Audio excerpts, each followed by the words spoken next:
Baiklah, Bismillahirrahmanirrahim. Assalamualaikum warahmatullahi wabarakatuh. Berjumpa lagi di dalam belajar matematik, dan ini materi terakhir dari semester ganjil ini berkaitan dengan ilmu matematik. Dan sebenarnya kalau kita mau berbicara logika secara lebih luas, tidak cukup hanya dengan beberapa pertemuan di dalam SKS. Karena logika itu banyak sekali variabelnya. Ini yang kita sampaikan, yang kita pelajari karena memang masih dasar. Dan sayangnya di Indonesia itu ilmu logika itu kurang disentuh di level-level pendidikan sebelum sebelum perkuliahan. Artinya ilmu logika itu hanya bersentuhan dengan masyarakat Indonesia pasca kuliah. Tetapi di dalam konteks pendidikan di bawah S1 itu logika yang aplikatif seperti matematika, tapi tidak pernah diajarkan apa sebenarnya makna dari logika secara umum, ataupun bagaimana logika itu terbentuk dan sebagainya. Itu kurang sekali dikenalkan, sehingga wajar jika S1, dan ini pun semester hampir akhir sebenarnya, harusnya di awal-awal gitu kan. Sehingga ketika membuat makalah, mencermati berbagai macam isu, dia bisa, ataupun seseorang bisa lebih jernih, lebih jeli untuk mengukur seberapa konsisten sebuah pernyataan yang kita temukan di dalam keseharian, konsistensi logikanya. Karena mungkin sebagai masyarakat Indonesia itu masyarakat yang pelupa. Di satu waktu bilang A, waktu yang lain bilang B, karena fondasi logikanya itu memang problematis gitu loh, dan sebagainya. Saya juga nggak habis pikir.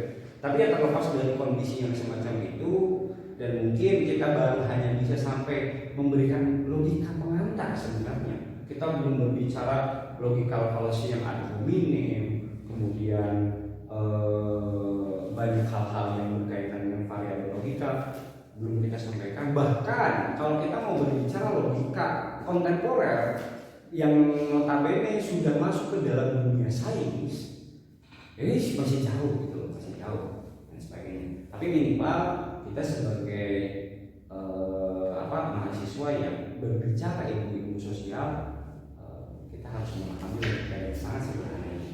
Oke. Berkaitan dengan materi kali ini, kita akan mempelajari at-tanaqud, atau tanaqud itu satu logika yang bersifat kontradiktif, dan ini dicontohkan dalam bentuk yang sederhana. Ketika kita berbicara kontradiksi, sebenarnya ada beberapa faktor yang membuat sebuah pernyataan kontradiktif dan sebuah pernyataan itu tidak kontradiktif. Dan kita coba nanti kaitkan dengan Al-Quran. Kan di satu sisi Al-Quran menyuruh kita berperang, di sisi lain menyuruh damai. Apakah ini tidak kontradiksi? Kan banyak serangan-serangan terhadap Al-Quran yang berbicara semacam itu. Lah, kontradiksi itu sendiri memang tidak berdiri sendiri, tetapi dia memiliki variabel baik dalam konteks bahasa ataupun dalam konteks ruang dan waktu dan sebagainya. Jadi kontradiksi itu senantiasa berrelasi dengan wacana-wacana lain di luar itu. Nah, kita berbicara tanaqud. Apa itu tanaqud? Tanaqud adalah at-taqabul baina salbi wal ijab, sawa'un kana bainal mufradat ka zaidin wala zaid, ka zaidun, kafnya kapital, zaidnya maqulul qaul, ka zaidun wala zaidun, am bainal jumal ka zaidun qaimun wa zaidun laisa biqaimin. Wa yatahaqqaqu at-tanaqud fil qadaya bi syara'id tsamaniyah dzakaraha ulamaul mantiq. Di sini dijelaskan tanaqud, itu semacam takobul, pertentangan ataupun kontradiksi baina salbi wal ijab, di antara bentuk kalimat positif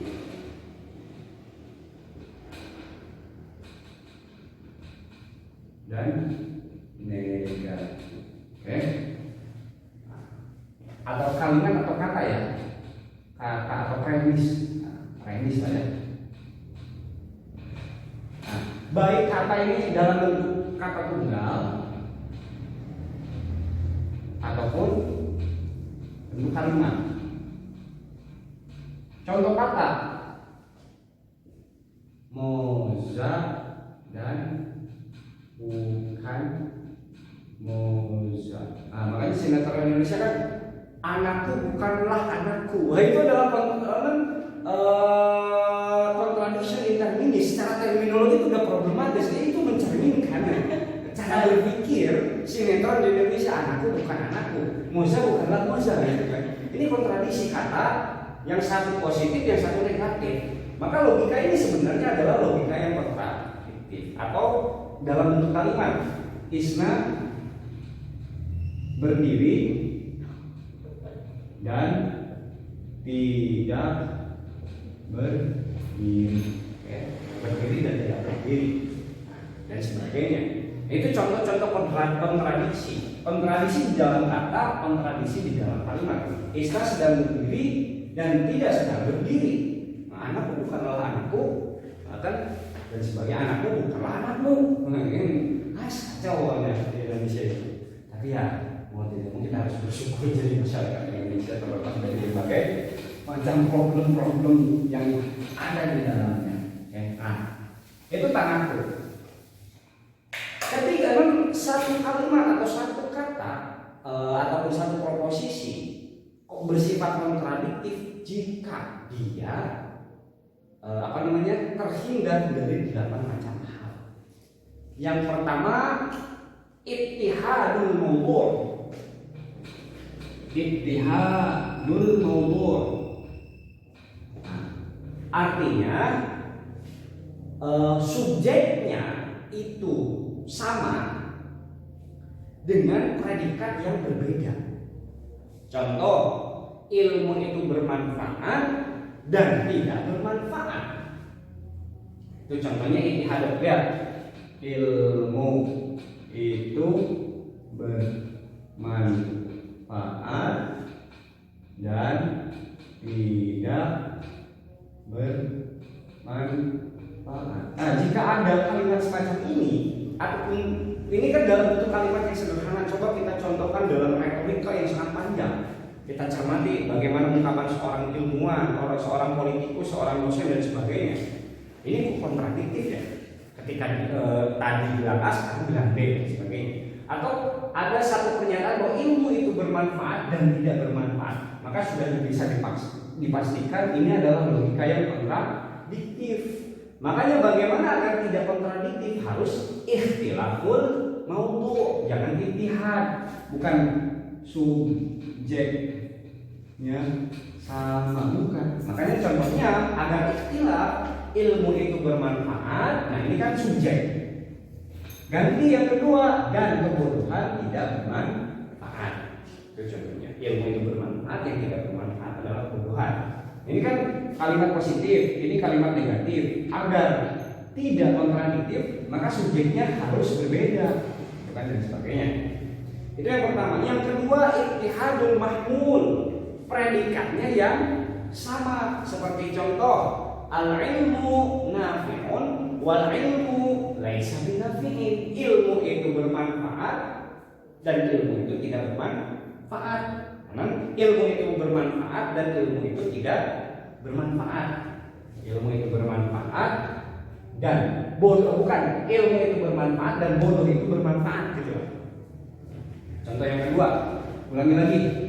Yang kedua, ittihadul mahmul, artinya predikatnya sama. Contoh, ilmu itu bermanfaat,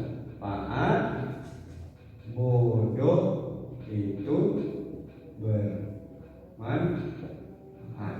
Lihat, ilmu kan negasinya bodoh, bermanfaat, nah negasinya tidak bermanfaat. Ini sama, mahmulnya kan ini. Nah ini mahmulnya, ilmu itu bermanfaat, bodoh itu bermanfaat. Sudah bisa dipastikan dia bersifat kontradiktif. Agar tidak kontradiktif, bagaimana? Mahmulnya harus berbeda, istilah. Ilmu itu bermanfaat, bodoh itu ngamadaratin karena bahasa Sundanya membahayakan. Jadi berbicara, kalau bodoh itu bermanfaat, beragama dengan ilmu itu bermanfaat, beragama dengan kebodohan itu juga bermanfaat, kan jadi problem kan. Maka predikatnya harus berbeda. Kita cermati gitu kan dari perkataan atau pernyataan di dalam Quran. Lihat predikatnya sama dengan subjek yang berbeda. Oh itu ya nggak apa-apa. Tapi subjeknya sama, kesimpulannya subjeknya berbeda, kesimpulannya sama. Padahal antara dua subjek itu kontradiktif. Antara ilmu dengan kebodohan itu dua hal yang berbeda secara radikal. Sebagaimana pelajaran-pelajaran sebelumnya gitu kan. Nah, oke. Itu ittihadul mahmul. Yang selanjutnya ittihaduz zaman. Ittihaduz zaman. Ittihaduz zaman. Waktunya sama. Ini pasti dipastikan kontradiktif.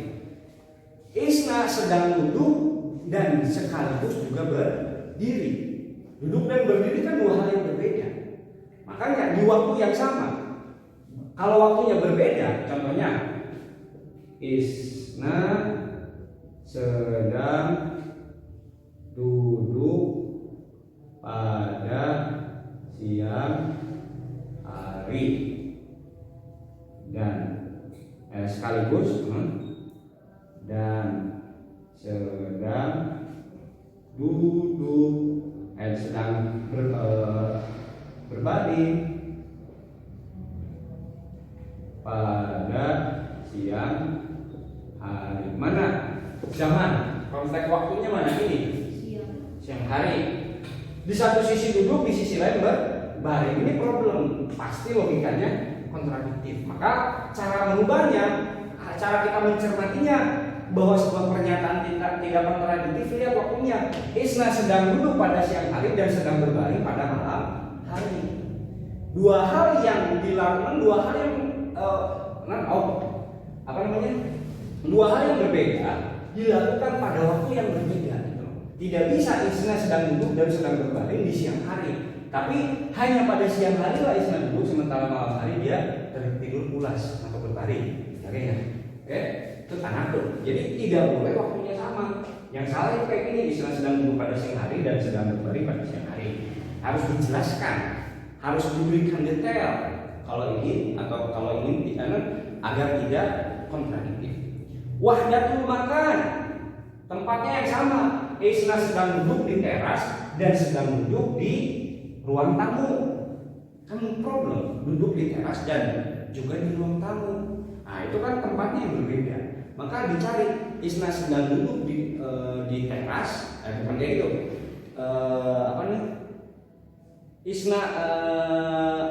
Isna sedang duduk di teras dan tidak ada di ruang tamu, kayak gitu loh. Karena apa ya, sedang duduk di teras, tempatnya di teras, maka ketika dia di teras rumah pasti tidak ada di ruang tamu. Jadi kalau Isna sedang duduk di teras dan juga di ruang tamu, itu sudah bisa dipastikan anakun. Kemudian yang selanjutnya wahdatul idhofah. Idhofah itu kan satu kata yang direlasikan kepada seorang subjek. Saya adalah ayah dari Isna sekali, ataupun saya adalah ayah dari Isna. Terus ya, saya adalah ayah dari Musa sekaligus bukan ayah dari Musa. Bisa contohnya. Enggak kok bisa? Karena apa? Ini kan relasinya idhofahnya itu tidak cocok. Contoh adalah saya adalah mahasiswa IAIN sekaligus bukan mahasiswa IAIN. Berarti kan IAIN dilekatkan kepada diri Musa dan Isna, tiba-tiba tidak dilekatkan kepada Musa dan Isna. Iya kok saya melakukan, tapi saya juga tidak melakukan dan sebagainya.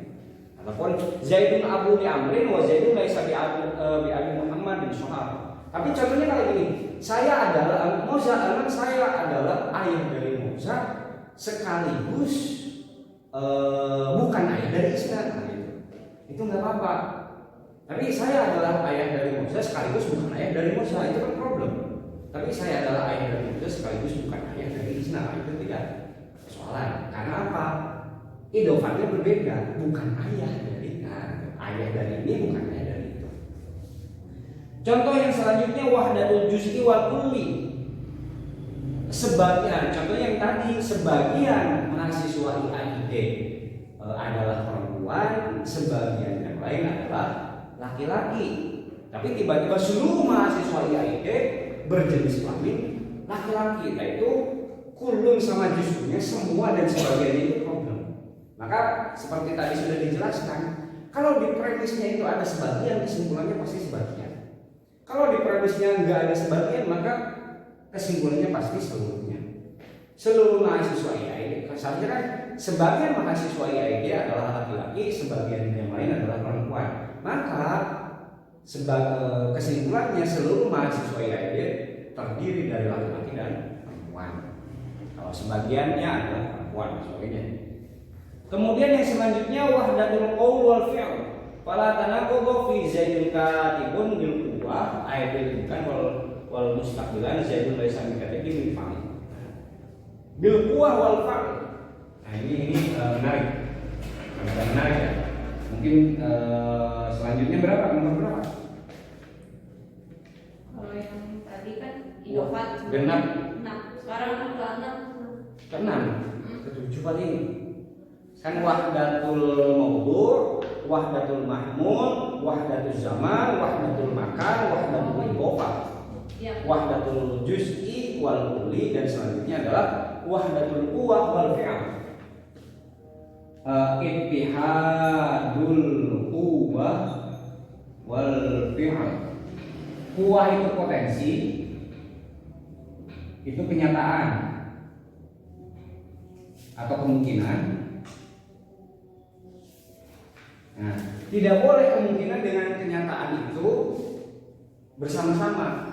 Saya mungkin seorang dosen dan juga seorang dosen. Nah, tidak boleh, kan? Nah, berbeda kalau kemungkinan itu direlasikan dengan hal yang lain. Contohnya kayak gitu. Contohnya kayak ini. Zaidun katibun wa Zaidun laisa bikatibun. Laisa bikatibun ayatan. Itu tidak ini. Jadi contohnya kayak gini. Saya mungkin adalah seorang dosen. Ya, lihat. Berarti posisi dosen adalah sebuah kemungkinan. Tidak boleh antara kenyataan dengan kemungkinan itu bareng. Kenyataannya saya adalah dosen. Ya, di sini menggunakan kata mungkin, di sini kenyataan. Tidak boleh antara kemungkinan dengan kenyataan itu sama. Oke. Saya mungkin adalah seorang dosen. Kenyataannya saya adalah seorang dosen. Gimana sih kamu tuh mau menjelaskan kamu mungkin dosen atau seorang dosen dan sebagainya?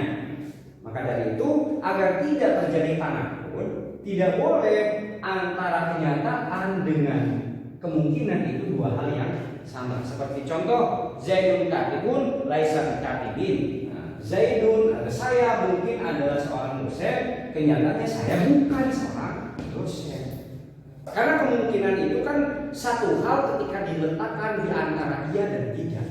Saya mungkin adalah seorang dosen, tapi kenyataan saya bukan seorang dosen. Nah, itu enggak tanakul.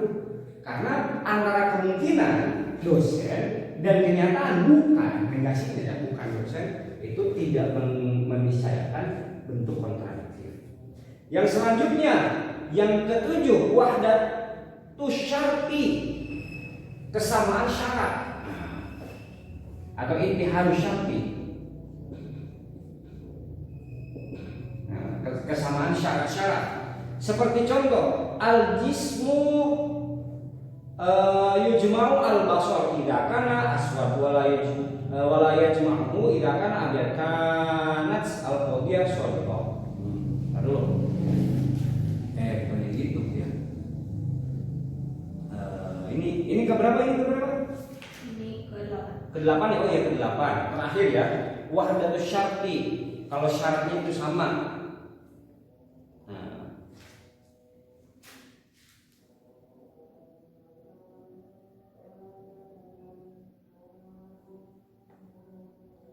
Oh, Kak, nanti dia ngomong lagi.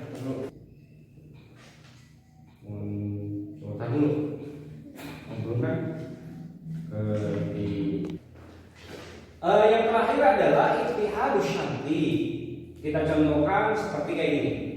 Syaratnya itu siang muncul jika matahari terbit. Nah, syaratnya mana? Syarat munculnya siang adalah terbitnya matahari. Oke. Maka akan terjadi logika kontradiktif jika syarat ini dihadirkan ataupun dilekatkan kepada malam, dan malam muncul jika matahari terbit. Maka yang harus kita lakukan agar tidak terjadi tanakut semacam ini: siang muncul jika matahari terbit dan malam muncul jika matahari tidak. Nah, maka pernyataan ini tidak kontradiktif. Itu mungkin yang bisa kami sampaikan. Kurang lebihnya mohon maaf. Selamat UAS. Nah, UASnya nanti mau berkaitan dengan qadhiyah syar'iyyah dan qadhiyah hamdiyah beserta definisi. Nah, itu saja dari saya.